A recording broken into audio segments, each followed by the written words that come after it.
ito po yata yung nag-sponsor nung isang concert na email lang. Pati po ako ay kanyang idinawit. Nagpapatawa po siya. Nakita niya yung dating Senador Grace po na nagtatawa. Natawa po at siguro naging successful sa napatawa niya si Senador Grace po. Bigla ba niya naman sinabi, tingnan niyo yung mukha ni Marcoleta kung matatawa kayo. Napakawalang hiya ng tao na yun, Mr. Chair. Nagkaroon lang ng autonomy. Gusto niyo nasa mag-Supreme Court. Ano naman? How will Cheese pass his legislation? O narinig nyo ho yun mga kababayan. Pagka sinabi nitong si Bangag na ayaw niya ng impeachment, wag ho kayong maniwala. Manloloko ho yung mama na yan. Nakita nyo naman ho mga kababayan kung paano niya pinagtawanan yung ginawang pagsunod ng Senado sa utos ng Korte Suprema. Ngayon pagka ikaw susunod sa Korte Suprema, ang dating sa kanya parang nag-a-apply ka na sa Korte Suprema. Ang lakas ng saltik ng mama na to. At dito rin ho sa video na to, pag-uusapan ho natin ang kauna-unahang hearing ng Committee on Game and Amusement. Magsasalta ho dyan itong si Senator Alan Peter Cayetano, Senator Joel Villanueva, at syempre alangan namang hindi mag-epal itong si Risa Hontiveros. At lumabas na ho ang pinaka-latest na survey kung sino yung napupusuan ng ating mga kababayan sa 2028 presidential election. Anak ng tokwa! Yung pinaka-ambisyoso sa lahat, yung wala pang 3 taon naninira na sa kanya mga kalaban, ayun, pinakahuli siya. Ay, third to the last pala, sorry. Ay, second to the last kasi undecided yung pinakahuli. Ito yung pinakahuli, undecided. Yung pinaka-ambisyosong unggoy, pinaka-ambisyosong tambaluslos, pinaka-ambisyosong bonjing sa kasaysayan ng Pilipinas, pang number 12 ho siya, anak ng tokwa. Kanumero pa naman ho niya itong si Amy Marcos nung nagdaang eleksyon. At itong si Isidre, mga kababayan, in full swing ho yung paninira ho nila ngayon dito kay Chis Escudero. Hindi naman hindi yung gagawin ho natin kay Chis Escudero, hindi ho pasasalamat doon sa ginawa niyang pagsunod sa Korte Suprema. Obligasyon ho niya yon bilang Senate President at bilang abogado na sumunod sa Korte Suprema. Ang gagawin ho natin, ang dahilan kung bakit natin ipagtatanggol sa mga walang yang kagaya ni Isidre itong si Chis Escudero dahil sa kung sino man ang gusto magpatanggal diyan kay Chis, kung sino man ang gustong manira diyan kay Chis, ang gusto lang ho ng mga yan kapangyarihan. Gusto ho nila ng control sa Pilipinas. Sino bang may hawak sa liig na teka, paano nga naman pala hahawakan liig nitong si Isidre? Laki niyan. Sino kaya ang humihipo sa liig nitong si Isidre? Si Bonjing. Tingnan yung mukha na rin Bonjing. Pero bago wala nangyari, sa like at sa subscribe. Basta na po tayo dyan sa mga gusto sumali sa ating community. Yung join button, andyan lang po sa baba at sa mga nahihirap kung mag-subscribe. Linagay ko na po dyan yung QR code para i-scan nyo na lang. Hayun na nga mga kababayan, rekta ho muna tayo. Dito sa pinaka-latest na survey na kung saan nanguna ho ang ating Vice President sa kabila ng walang humpay na pandudurog. Pag nakikita ho ito ni Isidre, nangingilabo siya nakantokot. Gumawa na kami ng mga fictitious name. Merong Mary Grace Piatos, Kokoy Villamin, di ba? 31.4% pa rin ho ang kanyang approval o ang kanyang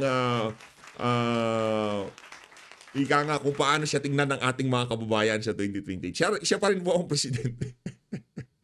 Sinundan siya nito si Leni Robredo na napakalayo at yung si Rapi Tulfo. Ito si Rapi to si Rapi.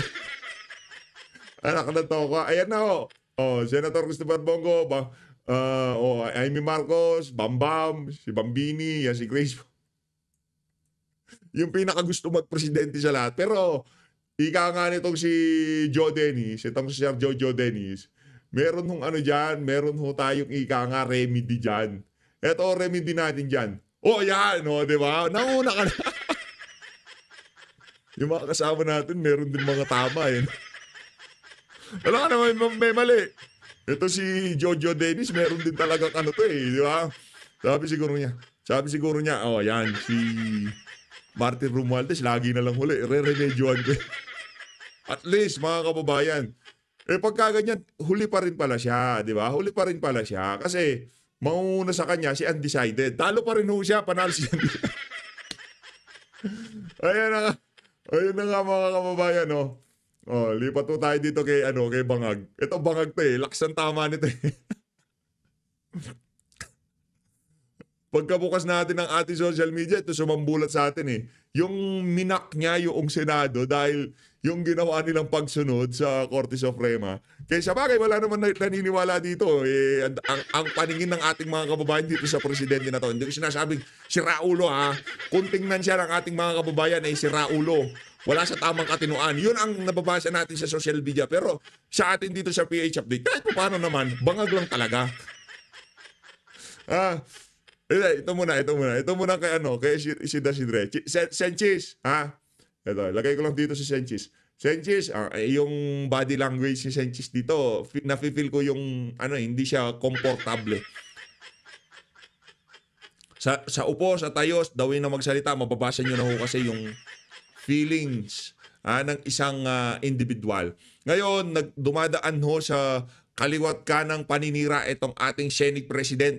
At tayo hong mga taga-suporta nitong si dating Pangulong Rodrigo Duterte, hindi dahil naging ganun ang naging desisyon niya, dahil yon ang tamang desisyon na dapat gawin. Kaya ho natin siya ngayon. Kung ano man ang pangwawarak na ginagawa dito, eto ho mga kababayan. Siyempre, alangan namang ganun-ganun na lang, di ba, Senator Cheese? Eto! The Senate President, for the sake of institution, should start naming names. Sinong pangalan? Sinong pangalan na gusto mong marinig? Zaldico? Dong Gonzales? JJ Suarez? Na mga mababait na congressman. Para saan ba tong, hindi ko maintindihan ng konteksto nitong na to. For the sake of institution ng House of Representatives. Pangalanan daw natin yung mga mababait na congressman. Ako na, ba't pa si Senate President? Ba't mo pa inutusan? Ito talagang ito talagang bakulaw na to eh. Pangalanan daw natin yung mga mababait na congressman. Una sa lahat, yung bonjing na pinuno nila. Pangalawa, merong pangalan yan eh. Teka lang ha. Top congressman with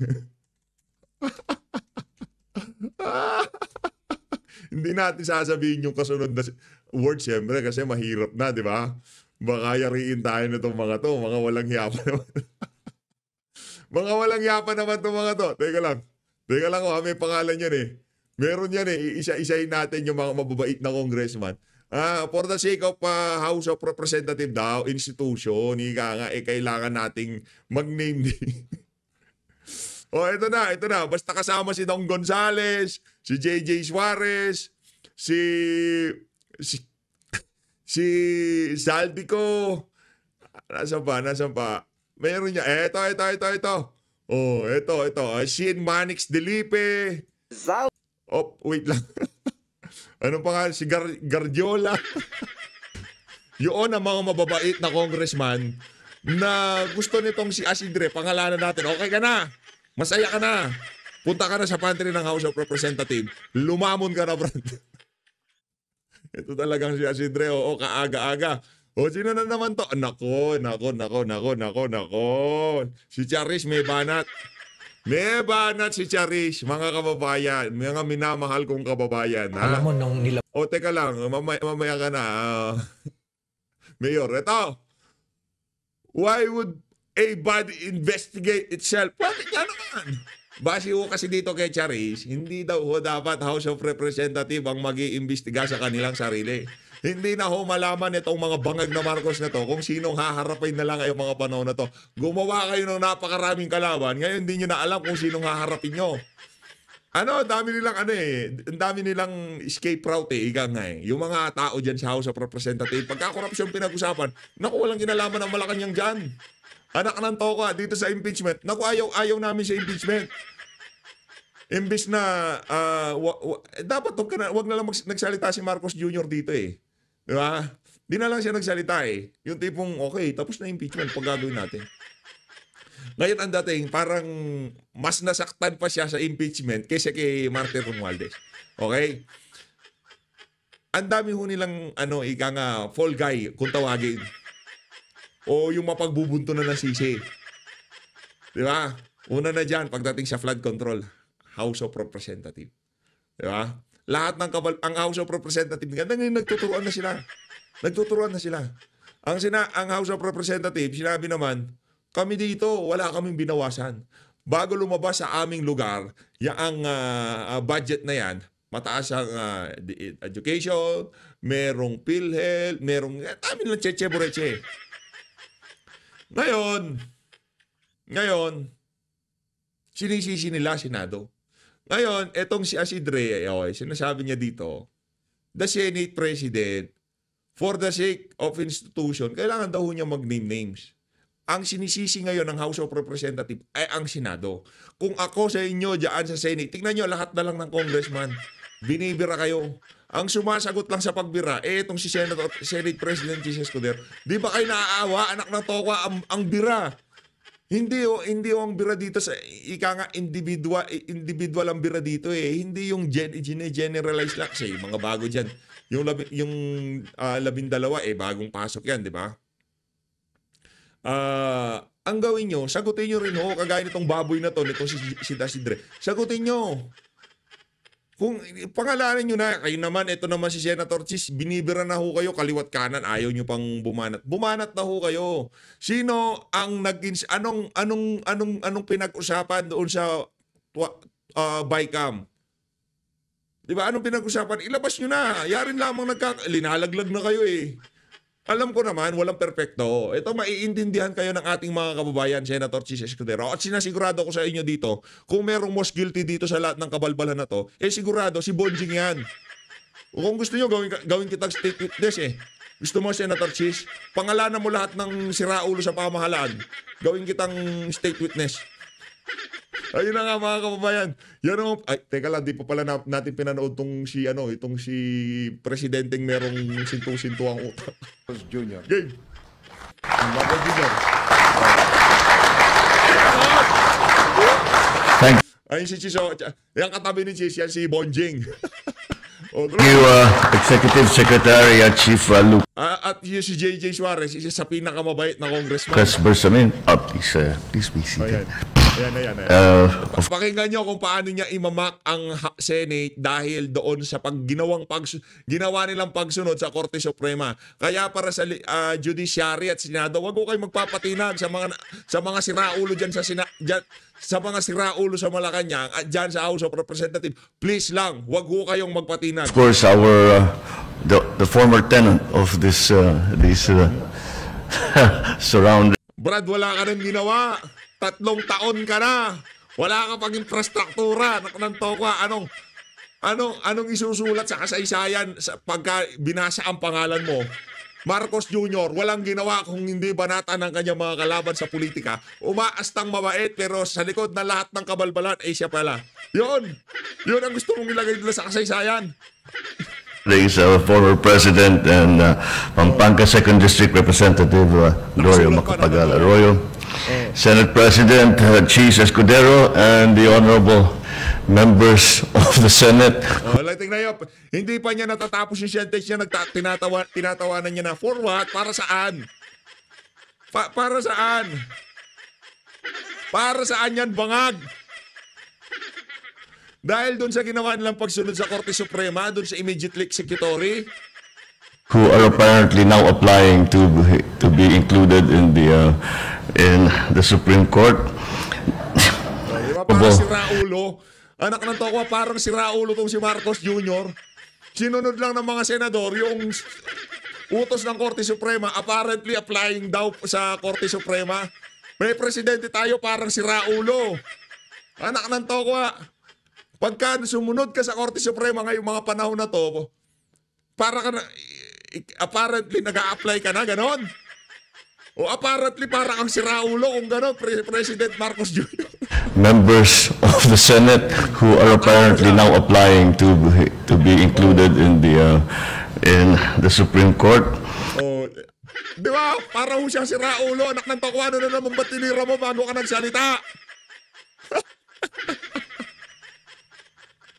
Ano na naman ba tinira mo?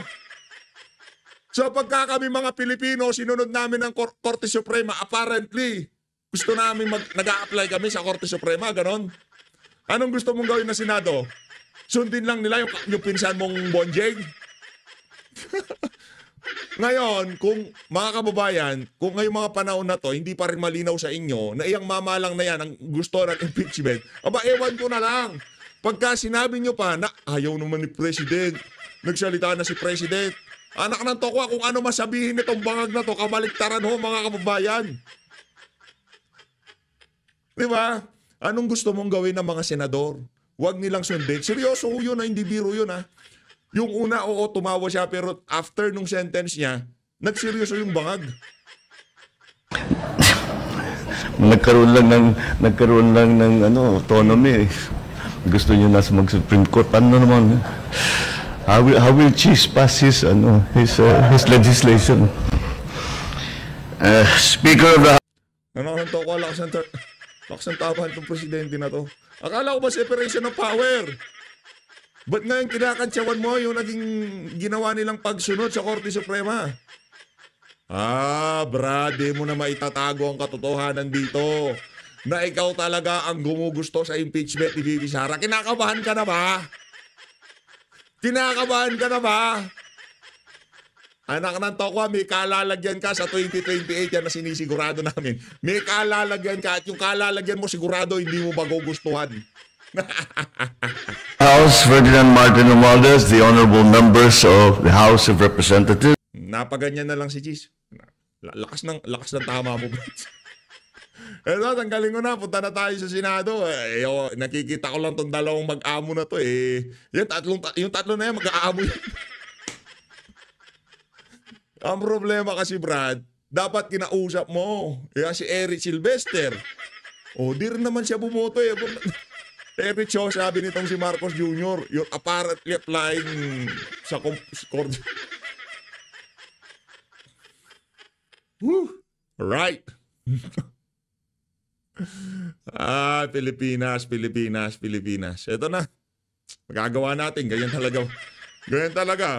Ano ho ito Ika nga, ito hindi ito sprint. Hindi ito pa, ika nga, endurance tong politika Hindi, ika nga, longevity dito. Hindi pwede yung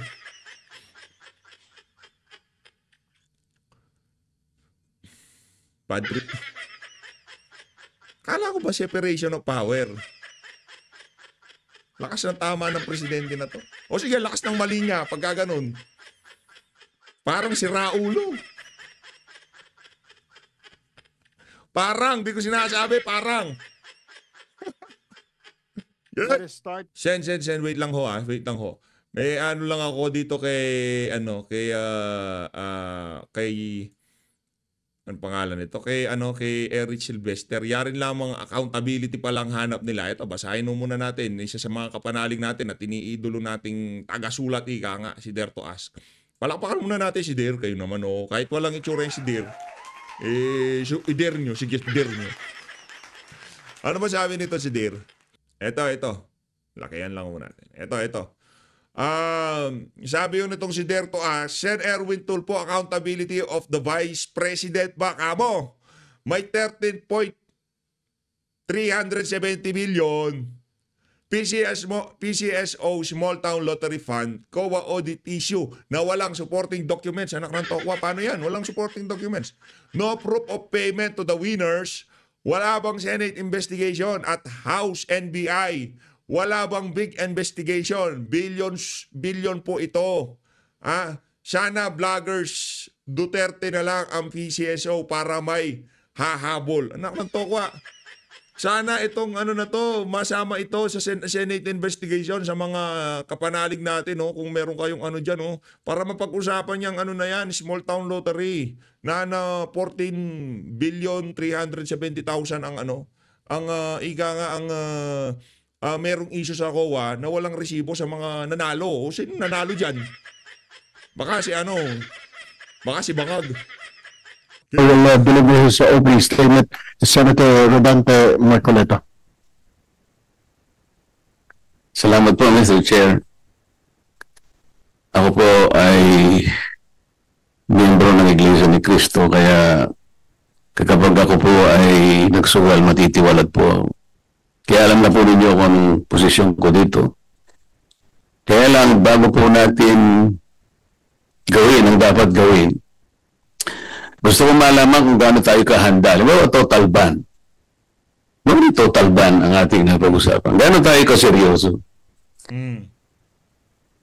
Kasi po, kunwari, yung online gambling platforms na isara nating lahat. Eh, paano yung waiting? Ako po, grade 1 pa lang ako, may waiting na sa amin. Hanggang ngayon, nandun pa rin po. So, nagsasara tayo, pero bukas tayo sa iba. So, baka mamaya sabihin ng tao, hindi naman totoo yung pinagsasabi ng mga senador na yun. Gusto ko, seryosohan. Gaano po tayo ka-seryoso na gawin natin lahat to? Kasi po, tingnan ninyo, sa public administration, meron po tayong mga key principles in public policy. Ang nakaakma pong key principle in public policy sa ganitong klaseng suliranin, yung pong tinatawag nilang Pareto efficiency. Minsan tinatawag pa rin itong Pareto optimality. Ano ba ibig sabihin nun? It describes a situation where a state is supposed to allocate resources in a way that makes it impossible to make one very happy but also making the other very, very sad. Tingnan po ninyo, in accordance with the charter and the governing board of the PAGCOR, yung earnings are distributed as follows. 5% of winning goes to BIR as franchise tax. 50% of the 90% balance goes to the National Treasury as national government mandated income share. Cities hosting PAGCOR casinos are given fixed amount for their respective community projects. Ito po yung pang corporate income tax. 5% of the balance after the franchise tax and national government mandated income share goes to the Philippine Sports Commission for the country's sports development programs. 1% of net income goes to the Board of Claims. Dangerous Drugs Board, 5 million a month. It provides funds for the implementation of comprehensive dangerous drugs, for the establishment, maintenance, operation of drug rehabilitation centers, and the Sports Incentives and Benefits Act. PAGCOR is also in coordination with the Department of Energy, ay ini-implement po nila yung RA 9153 or the Renewable Energy Act of 2008. Patas mo yata ito, Senator Subiri. O funding which will be sourced from 15% of PAGCOR's annual net income. Remaining balance of PAGCOR's income is remitted to the social fund to sustain the priority projects of the Office of the President. 50% of the national government share from PAGCOR's gaming income shall be transferred to PhilHealth to fund the Universal Healthcare Center. O paano po ngayon yan? Napakaraming tatamaan ngayon. Paano natin sasagutin ngayon ng biglaan sa ating mga kababayan to? Nang hindi tayo pagsususpetsahan na gagaling-galingan ng mga senador na ito pero baka wala ring magawa. Gusto nating iban talaga. Ako po, number 1, gusto ko rin iban niya. But let's face it, bakit po naging salot ito? Sabi ng ating chairman, gaano kalaki yung salot? Bakit lumaki yung salot? Anong ginagawa ng PAGCOR? Ang PAGCOR po, sa aking pagkakaalam, kayo po ang may mandato nito, Presidential Decree 1869 as amended by PD 1993, Executive Order 260, at saka RA 9487. Whereas, sabi po niya rito, let me read this, Mr. Chair. PAGCOR's operation has enabled the government to identify the potential sources of additional revenue, provided games of chance are strictly managed and made subject to close scrutiny, regulation, supervision, and control of the government. Bakit nagkaroon ng breakdown ng control, ng supervision, ng scrutiny? Bakit sa ngayon sa mga nagsipagsalita ng mga kasama ko ay lumala ng lumala, and we're facing a social ogre siguro. Ano po ang ginagawa ng DICT, for example? Kayo po ay magbabantay din dito. So ito po lahat pag-usapan muna natin. Sino-sino po ba ang may-ari ng mga online game platforms? Siguro po kailangan i-submit sa atin ang PAGCOR. Sino po yung malalaki talaga? Halimbawa po, sino ang may-ari ng AB Leisure Exponent Inc.? Sino yung may-ari ng Gabin Ventures Inc., GVI? Sino yung may-ari ng Playmate Leisure Solutions Corporation? Sino may-ari ng PhilWeb Corporation? 4 lang po yung babanggitin ko. I was informed that these 4 online gaming operators corner more than 80% of the entire market for this gambling operation. Sino po itong mga lalaking? Kilala ko po lahat ito, kaya lang gusto ko marinig sa PAGCOR. Isasubmit nyo po ba sa komite kung sino-sino ang may-ari ng mga gaming platforms na ito? Mr. PAGCOR, can you make a commitment na isubmit po ninyo? Your Honor, we will submit the list and the beneficial owners of all the companies that not only you have mentioned, but lahat na po yung kulang 70 lang po kasi may lisensya. Meron po purely online lang, merong physical casino at meron ding online casino. Opo, Your Honor, amin pong isusumite ang dalawang uri ng pagmamayari na inyong tinatanong. Una po, yung sa land-based casinos, yun po yung tinatawag ng mga integrated resorts. So kung saan yun po ay may mga iba't ibang pag-aari din. Ngayon meron din po yung mga land-based casinos na yun, na integrated resorts, sila po ay meron ding online gaming. Parang kailan lang, Tangko, Pogo, ikaw ang bidang-bida eh. Diba? Itong si Altenco pala. Altenco, parang dati ikaw ang bidang-bida sa ano. Parang ngayon mag-iiba na yung ano natin. Kung dati kakapasok mo sa PAGCOR, tapos bidang-bida ka, papasara yung mga ano. Naku, yung mga kaibigan mo niyan. Na negosyo, nakalaki sa kanilang lisensya. At bukod po doon po sa online gaming companies, isusumiti po namin sa committee yung pong pangalan. Una yung pangalan nung may lisensya, pangalan ng lisensya, at pangalawa po ay kung sino po ang mga beneficial owners nito. Kulang 70 po lahat, Your Honor. Isasumiti po namin lahat yun sa committee. Ang siguro po, Mr. Chair, ang kailangan natin para mas maging malinaw, sino yung official owner, sino yung beneficial owner, sino yung gaming system administrator, ano yung mga games. Katulad po ng halimbawa, itong AB Leisure Exponent Inc. Yung mga games niya po, ito yung VG Plus, Arena Plus, Nako, Bingo Plus. VG Plus. Oh, Bingo Plus. Ito po yata yung nag-sponsor nung isang concert na yun lang. Pati po ako ay kanyang idinawit. Nagpapatawa po siya. Nakita niya yung dating Senador Grace po na nagtatawa. Natawa po at siguro naging successful siya. Napatawa niya si Senador Grace po. Bigla ba niya naman sinabi, tingnan niyo yung mukha ni Marcoleto kung matatawa kayo. Napakawalang hiya ng tao na yun, Mr. Chair.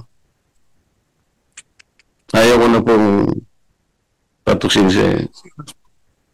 Ang nag-sponsor po yung DG Plus. Kaya po lumalaki po eh. Gumagamit po sila ng ganong klaseng mga sikat na mga tao. So, alam ko po malaking pag-uusap ito, Mr. Chair. At alam ko, I think the PAGCOR and the DICT will be struggling to reinvent themselves kung paano ma-address ito. Halimbawa, mapag-usapan natin total ban. Paano kaya ang gagawin nila? Sa ngayon po lang, Mr. Chair, I would suggest, kung nandito po yung representative ng BSP, na silang nagre-regulate po ng mga e-wallets, I believe, Mr. Chair, the BSP should issue a suspension order to e-wallet platforms to deny links to all these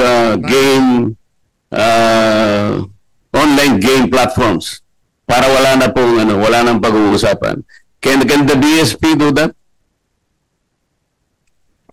Good morning, Mr. Chair, Your Honor. Yes, as the Monetary Board of the Bangko Sentral ng Pilipinas has approved our policy that we direct the BSP supervised institutions to take down and remove all icons and links redirecting to online gambling sites. Sa temporary measure, sir, para po kahit paano may magawa na tayo. Let me interrupt, Senator Marcoleta. Let us allow the agencies to present their opening statement first before taking any questions kasi hindi po tayo matatapos pag magiging question and answer. Naku po, ayan na nga ba sinasabi natin? Dami talagang ayaw nyo, meron na tatapos. Kung magko-commit sila na iba-block na, ayaw mo ba? Gusto? Give me the opportunity, Senator Marcoleta, to ask to deliver your opening statement. We can come back and we will be allowing every senators here to ask questions later para lahat po ng resource persons natin ma-accommodate po natin. Thank you, Senator Marcoleta. Thank you. Anihin. So I really, Mr. Chairman, appreciate your leadership. I appreciate your bold statements today. I do not take it against PAGCOR to raise funds and to regulate and to look into all kinds of gambling and gaming kasi yan ang trabaho nyo. But tama naman po ang ating chairman that yung to regulate means also the illegal side, and this is where the balance of government comes in. Meaning, if PAGCOR and the Department of Finance are looking at mostly the revenue side, where is the rest of government? So let me give you an example. Taguig is blessed because in late 1990s, we passed an ordinance na bawal ang lahat ng klase ng sugal. So when Mayor Lani became mayor in 2010, wala po kaming casino, nilabanan po namin yan. Personally po, I was the one who put in the law of PAGCOR that the LGU ay kailangan pumayag. I'll go back to that, why that's important now in this discussion. So pati po sabungan, nakumbinsin namin mga kababayan namin, wala kaming sabungan. Bingo, hindi na rin namin binigyan ng lisensya. This is part kasi of teaching young people to work hard and have the right values, and that every single peso that God gives them is to be managed well. So at that point, I just want to honor and recognize a fighter against gambling, former CBCP President and the Archbishop Oscar Cruz. No? Sinabi niya to, many attempts are being made to legalize all forms of gambling even as casinos and lotto are now legal. But again, for us pastors, given the lure of gambling to the Filipino psyche, the legalization of organized gambling in order to raise funds, even for development, is a form of demoralization. When the rich gamble, this does not make gambling right. When the poor gamble, neither does this make gambling wrong. Gambling is wrong. To gamble one's money is wrong. To covet money through gambling is wrong. To launder gambling revenues by applying them to social projects is wrong.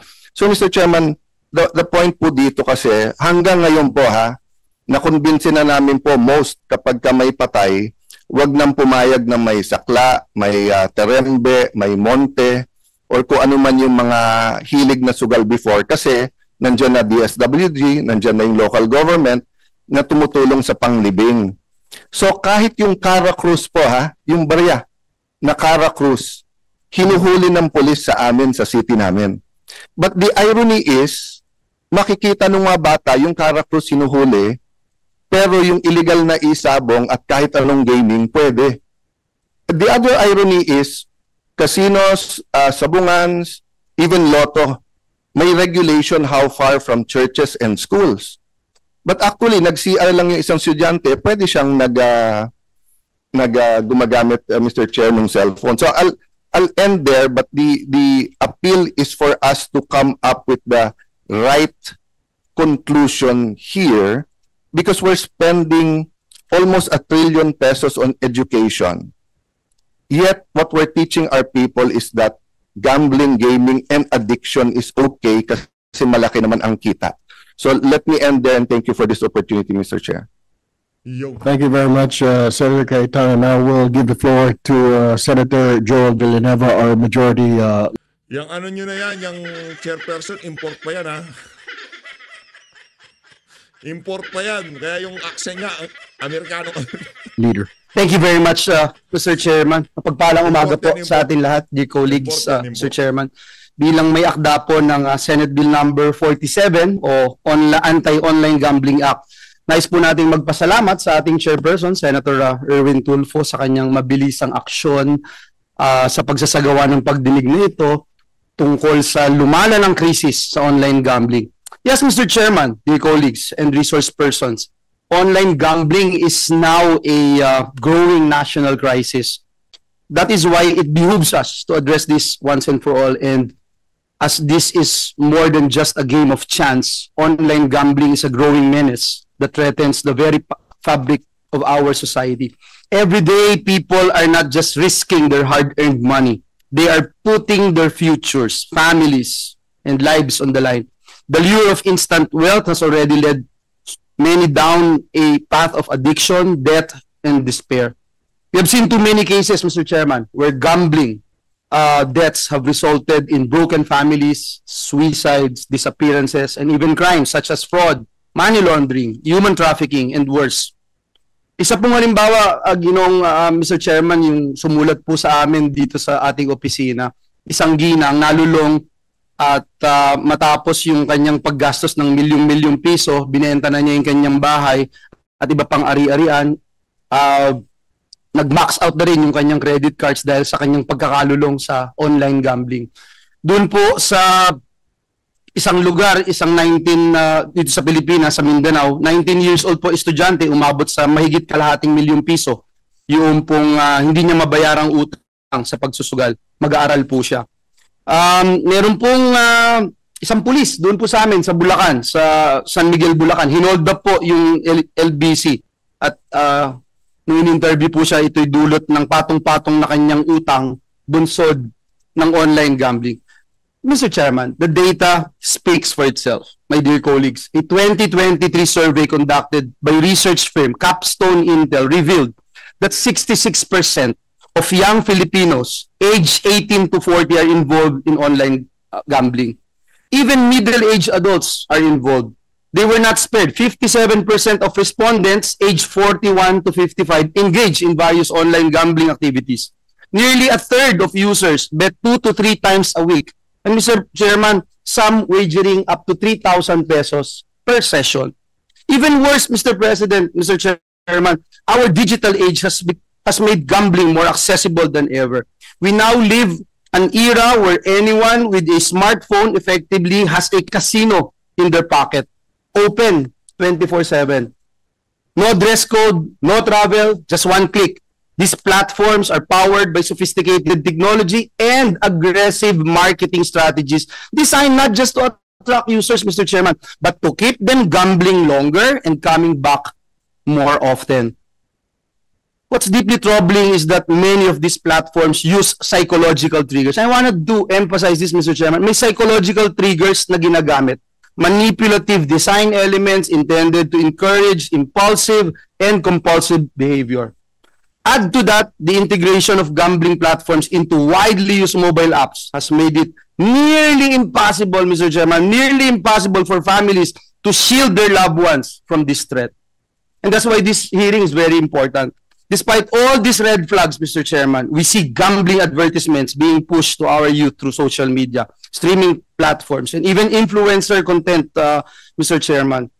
Please, let me put emphasis on this. Even minors are exposed to these dangerous platforms, putting our youth at risk or early addiction and lost opportunities. May mga kabataan po na hindi pa nga po pwedeng bumoto, pero araw-araw exposed na sa sugal.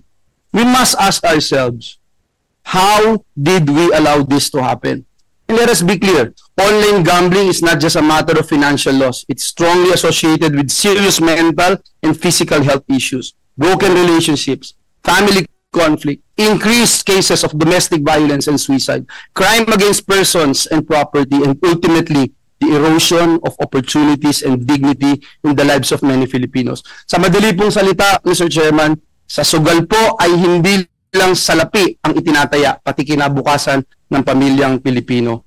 Kaya ngayong araw na ito, gusto po natin malaman, Mr. Chair, anong mga hakbang ba ang ginagawa ng pamahalaan para mapuksa ang lumalalang krisis dulot ng online gambling?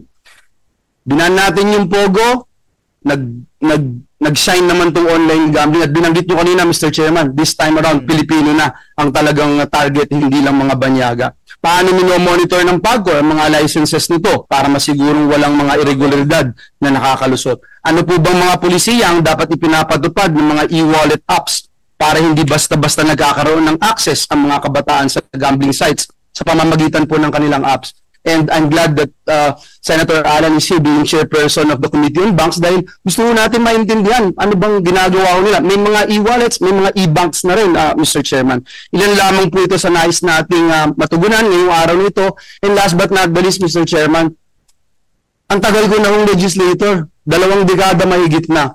Hanggang ngayon, gulong-gulo pa rin ako sa polisiya ng ating estado tungkol sa gambling, tungkol sa pagsusugal. Lahat illegal, pero pag dumating sa Kongreso, binigyan ng imprimatur, nagiging legal. Anong klase yung palisiya talaga yon? So hanggang ngayon, may tungo ako doon at sana mabigyan ng linaw ano talaga yung nais nating tahakin. Mag-raise lang ba ng funds? Kung magre-raise lang tayo ng funds, edi pasukin na rin natin illegal drugs at kidnapping. Mas mabilis mag-raise ng funds kung yun ang gusto natin. Pero ito araw-araw po, as we speak right now, may sabihin natin yan, Senator Joel, kay Marcos Jr. Bangag. Sabihin natin yan, parang yan naman natatrip nila eh. Baka hindi pa sila nabubusog dyan. Mataya ngayon. As we speak right now, merong kinabukasan na masisira pag hindi po tayo umaksyon. Kaya again, Mr. Chairman, maraming salamat sa iyo at sa ating mga kasama dito sa Senado. Magandang umaga po ulit. Maraming salamat, Senator Joel Villanueva. Bago po natin puntahan na susunod pong magbibigay ng opening statement, na Senador, would just like to put on record that Senator Bongo also filed Senate Bill number 686 prohibiting online gambling. Take note, Committee Secretary. Now we proceed to Senator Risa Ontiveros to give her opening remarks.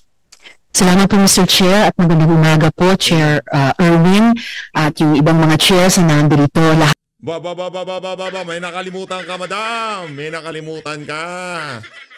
Nasaan na yung salamat Kaayo, Mr. Chair? Wala na. Wala na si Kaayo. Saan napunta si Kaayo? Lang yan. Ba't mo tinanggal? Trademark mo yun eh. Salamat Kaayo, Madam Chair, Mr. Chair, di ba? Po ng mga kasama sa ating pagdinig. Mr. Chair, ilang linggo na po natin pinag-uusapan ang online gambling at ang masamang epekto nito sa ating lipunan. At hindi po ito iisa o dalawang kwento lamang. Libo-libong mga pamilya ang sinisira na ng online sugal dahil sa shortcut na ibinibigay ng internet, e-wallets at mga super apps. Sa kontra e-sugal bill na inihain ko, malinaw ang isa sa pinakamahalagang probisyon. Bawal ang direktang paglink ng e-wallets at super apps sa online gambling platforms. Hindi naman ito food delivery o online shopping, ngunit dahil masyado nitong pinadali ang pagsusugal, umabot na tayo sa puntong nagpapakamatay kahit pa mga bata dahil sa bigat ng loob at pagkabaon sa utang.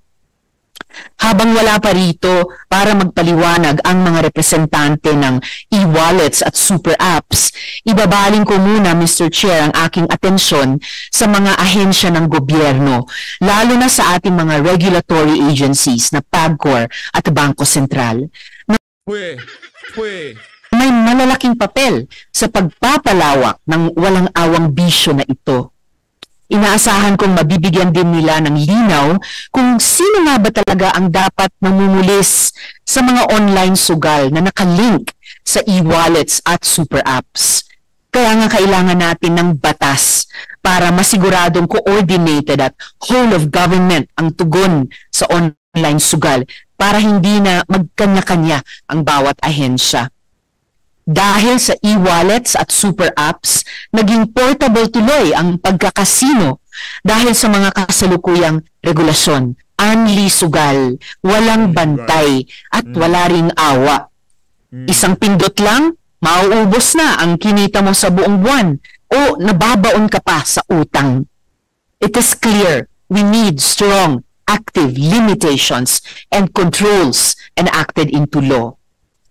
Ayon naman sa online gambling operators, nagsusulong sila ng responsible gaming, di umano.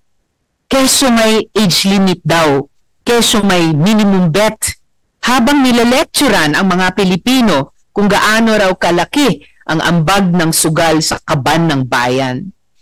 Nagsisimula na rin daw tugunan ng government agencies ang mabilis na pagkalat ng e-sugal. But we cannot rely on mere administrative policies, Mr. Chair. Policies that may change with the winds of public opinion. Kailangan po natin ng komprehensibong batas na tutugon sa lahat ng aspeto ng komplikadong issue na ito. Mga kasama, sana huwag natin gawing tanging sukatan ang benta, ang kita dito sa online sugal kung ang kapalit naman ay lalasunin pala ang pamilyang Pilipino. Hindi dapat ninenegosyo ang paninira ng buhay. Kakabit niyan, dapat tratuhin na rin public health issue ang matinding adiksyong ito sa online sugal. Ayon sa DSM-5, gambling disorder is a mental health issue. This means government must also impose on these gambling platforms an enhanced duty of care for our kababayan who are struggling with addiction. Tulungan natin silang makawala sa pagkakulong sa online sugal. Salamat po, Mr. Chair. Thank you, Senator Risa Ontiveros. Now we go to Senator Nick Subiri for his opening remarks. Maraming salamat, Mr. Chairman. First of all, I'd like to thank our chair, Chairman Erwin Tulfo, for very actively and urgently pushing for anti-online gambling measures. This is a big fight for the incumbent senator, and I trust that you'll be strong champion against this social gory menace. Kaya maraming salamat, Mr. Chair. When I delivered my privileged speech earlier this month, I relayed a few individual stories of online gambling addiction and criminality to humanize the very real and pressing problems that we are facing because of online gambling. Today, we'll hear directly from some of these online gambling victims themselves. Their voices will remind us that online gambling is not just a policy issue. It is a crisis that destroys families, livelihood, and futures. We hope that their first-hand accounts will emphasize the urgency of eliminating online gambling once and for all. We have with us a family from Bukidnon who lost their son to suicide after he incurred an online gambling debt that he could not pay. He is one among many Filipinos pushed to tragic and desperate ends because of online gambling. Just this month, again in Bukidnon, there was a police corporal who robbed a convenience store at gunpoint, reportedly for his online gambling. He stole 12,000 from the register before he was arrested. La Trinidad, a 22-year-old boy, was reported to have committed suicide due to online gambling debts. In Banbantayan, Cebu, a man was reported to have murdered 3 people due to an argument over online gambling winnings. And in Cebu City, an 18-year-old was arrested for killing a 45-year-old, also after arguing about online gambling winnings.